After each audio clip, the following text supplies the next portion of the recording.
나를 따라오너라. 내가 너희를 사람 낚는 어부로 만들리라. 할렐루야.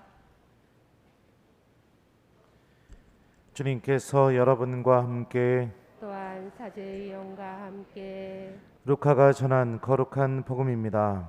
주님 영광 받으소서. 예수님께서 겟네사렛 호숫가에 서 계시고 그분은 군중은 그분께 몰려들어 하느님의 말씀을 듣고 있을 때였다. 그분께서는 호숫가에 대어놓은 배 두 척을 보셨다. 어부들은 거기에서 내려 그물을 씻고 있었다.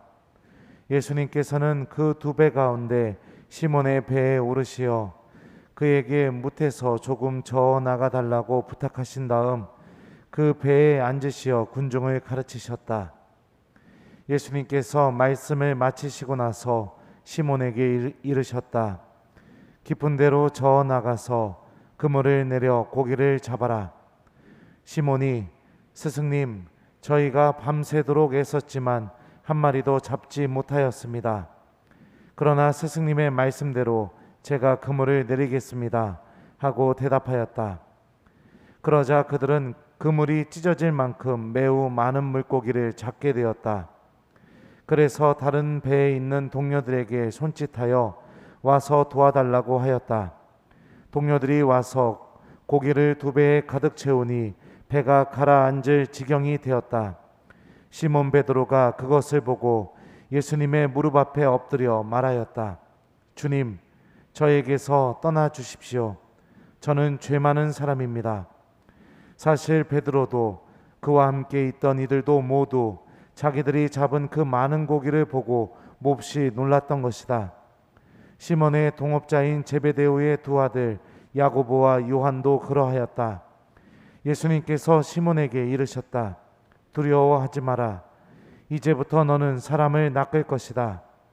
그들은 배를 저어다 뭇에 대어 놓은 다음 모든 것을 버리고 예수님을 따랐다.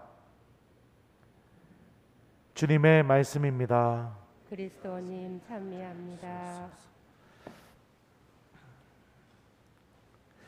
오소서 성령님, 두려워하지 마라. 이제부터 너는 사람을 낚을 것이다. 안녕하세요. 오늘 복음 말씀을 보면 여러분들 한 가지 우리가 생각해 볼 게 있습니다. 물고기 잡는데 베드로가 전문가였을까요? 예수님이 전문가였을까요? 1번 베드로, 2번 예수님, 3번 본당 신부님. 자, 몇 번? 예? 예? 베드로가 물고기 잡는데 전문가였겠죠. 그죠?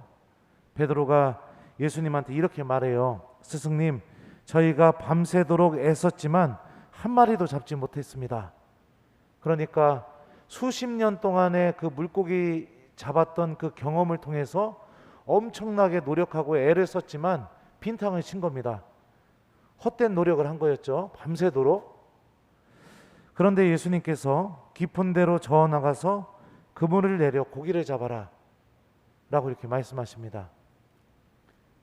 그런 예수님의 말씀이 물고기 잡는 데 전문가였고 어부였던 베드로에게는 어떻게 들렸을까요? 베드로를 떠나서 여러분들이 어떤 거에 전문가인데, 예를 들면 요리의 전문가인데 갑자기 본당 신부님이 와가지고 여러분들 요리하는 걸 휙휙휙 줬더니 소금 한 바가지 넣어요. 딱 이렇게 하면은 어떻게 들리겠습니까? 말도 안 되는 소리죠. 그죠? 밤새 물고기를 잡았는데 한 마리도 못 잡았는데 깊은 데로 나아가서 그물을 내려라, 던져라 라고 이렇게 얘기하시는 게 말도 안 되는 말씀, 웃기는 말씀, 그런 말씀이었을 겁니다. 그런데 베드로는 이렇게 이야기합니다. 그러나 스승님의 말씀대로 제가 그물을 내리겠습니다. 자기가 그동안 쌓아왔던 경험에서 오는 판단들이 있습니다. 우리들도 마찬가지예요. 내가 어떤 일을 많이 오랫동안 자주 하다 보면 그 일을 통해서 경험이 나에게 알려주는 지식들이 있습니다. 그죠? 그 지식이 많은 사람을 누구라고 하죠? 보통 장인이라고 합니다. 그죠? 네. 어떤 자격증은 없어도 그 분야에 대해서 열심히 이렇게 일하게 되면 달인이 되기도 하고 장인이 되기도 합니다. 그 경험이 주는 지식, 그리고 그 경험이 주는 지식의 근거에서 내려지는 이성적인 판단. 베드로는 예수님의 말씀을 듣게 되었을 때 그 경험과 이성적인 판단을 내려놓은 겁니다. 예수님이 말씀하시니까 내가 밤새 허탕쳤음에도 불구하고 배를 저어서 물고기를 잡으러 나갑니다. 참 미련한 모습이죠. 참 미련한 모습입니다.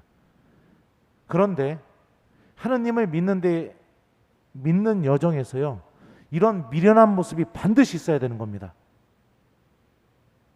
왜냐하면 내 경험과 이성적인 판단만으로 모든 것을 내가 결정한다면 그 사람 안에서 이루어질 하느님의 신비가 거의 없기 때문에 그렇습니다. 오늘 일독서를 보면 바오로 사도는 이렇게 이야기해요. 여러분 가운데 자기가 이 세상에서 지혜로운 이라고 생각하는 사람이 있으면 그가 지혜롭게 되기 위해서는 여러 어리석은 이가 되어야 합니다. 이 세상의 지혜가 하느님께는 어리석음이기 때문입니다.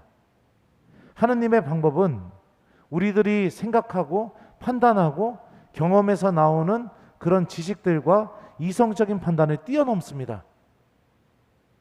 어쩌면 우리가 신앙생활을 하면서도 하느님께서 주시는 기쁨을 크게 체험하지 못하고 살아가는 이유 중에 하나가 무엇이냐면 하느님의 말씀을 듣게 되었을 때 내 경험과 나의 판단으로 따져봤을 때 너무나 어려운 말씀, 불가능한 말씀, 그렇게 들리는 말씀들을 외면했기 때문에 아예 그 말씀들을 실천해 보려는 생각조차 해보지 않았기 때문에, 그렇기 때문에 하느님께서 주시는 그 신앙의 기쁨, 믿음의 기쁨을 우리가 체험하지 못하고 살아가는 건 아닐까, 그런 생각이 듭니다. 미련해야 됩니다. 하느님 믿는 사람들은 하느님 때문에. 왜냐하면은 세상의 기준으로 보면은 세상은 뭘 따지죠? 효율성, 그죠? 가성비, 이런 것들을 따집니다. 근데 하느님의 방식은 그런 방식이 아니기 때문에 그렇죠. 가브리엘 천사가 성모님에게 이런 말씀을 하셨어요. 하느님께는 불가능한 일이 있다 없다? 없다. 하느님은 우리에게 불가능한 말씀들을 이야기하지 않으십니다. 만약에 주님의 말씀을 듣게 되었을 때 그 말씀이 너무나 불가능하다고 느껴진다면 그만큼 하느님께서 나에게 주시는 은총이 내가 느껴지는 그만큼 엄청나게 크다고 여러분들 생각해 봤으면 좋겠습니다.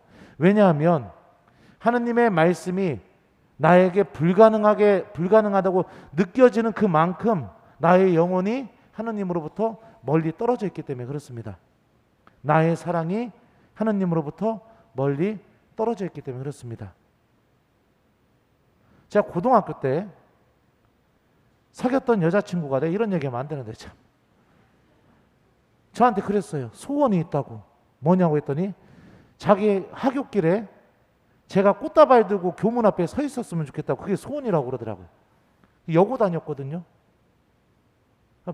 그 불가능한 얘기죠. 그 말도 안 되는 소리죠. 근데요, 어떡합니까? 좋아하니까 미련하게 제가 꽃 사들고 그 교문 앞에 서 있었습니다. 창피해 죽는 줄 알았어요. 예. 하느님에 대한 사랑이 크면 클수록 불가능한 말씀은 점점 내 안에서 사라지게 되는 겁니다. 그리고 미련하고 어리석어 보인다 하더라도 주님께서는 내가 하느님 때문에 미련하고 그 어리석음을 선택한 걸 갖고 나에게 충만한 은총을 주시게 되는 거죠. 하느님의 부르심은 언제나 이와 같은 방법으로 시작됩니다. 우리가 그분의 말씀을 듣기 시작하게 될 때 우리 안에서 놀라운 변화들이 일어나게 됩니다.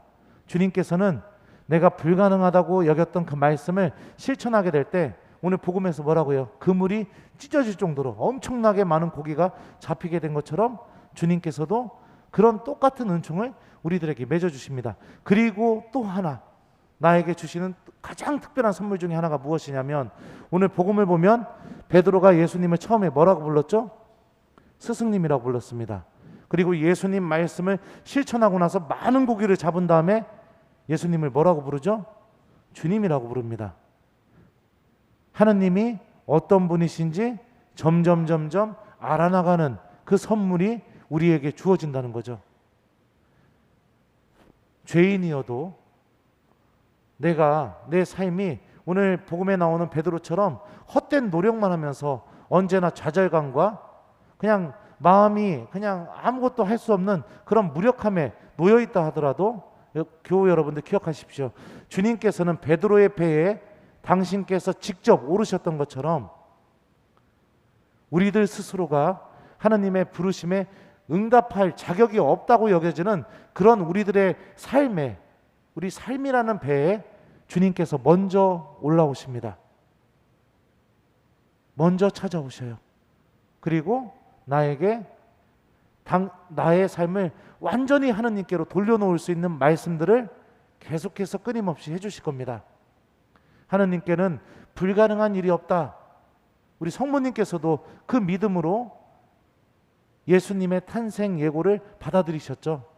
우리들도 하나님의 말씀을 듣게 될 때마다 성모님의 모범을 본받아 내가 정말 어렵고 불가능하다고 여겨지는 그 말씀들, 그런 말씀들이 다가올 때마다 하나님께는 불가능한 일이 없다.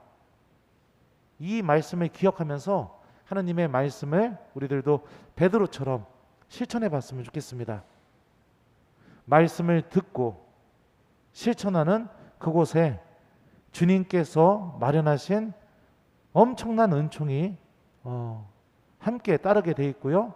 우리들의 그런 삶은 모든 것을 버리고 예수님을 따라간 베드로의 모습처럼 예수님을 내가 따라가는 삶으로 변화될 겁니다. 오늘 베드로가 예수님의 부르심을 받은 이 장면을 곰곰이 묵상하면서 특별히 우리 교우 여러분들 어렵다고 여기는 말씀들, 그런 말씀들 내가 들을 때마다 좀 하나님께는 불가능한 일이 없다라고 이렇게 생각하면서 어리석은 사람, 하나님 때문에 미련한 사람, 그런 사람이 되보려고 노력해 봤으면 좋겠어요. 원수를 사랑하여라, 용서하여라. 이런 말씀도 어렵죠, 그죠? 내가 가진 것을 다 팔아서 가난한 이에게 나눠주어라. 이런 말씀들, 어려운 말씀은 없습니다. 힘들게 느껴질수록 더 큰 은총이 그 안에 가득 담겨 있다는 것을 우리가 기억해 봤으면 좋겠습니다. 숙제 드릴게요. 오늘 하루를 마무리하면서 우리 교우 여러분들, 하느님께는 불가능한 일이 없다, 이 가브리엘 천사가 했던 이 말씀을 기억하며 성령께 또 성모님께 도움을 청하면서 기도해 봤으면 좋겠습니다. 주님, 제가 당신의 말씀을 들을 때마다 그 말씀을 그대로 받아들이고 실천하는 신앙인이 되게 도와주십시오. 저도 베드로처럼 죄인이지만 예수님의 말씀을 그대로 실천할 수 있는 용기를 저에게 주십시오. 이렇게 기도하면서 오늘 하루를 마무리하는 것을 숙제로 드리도록 하겠습니다.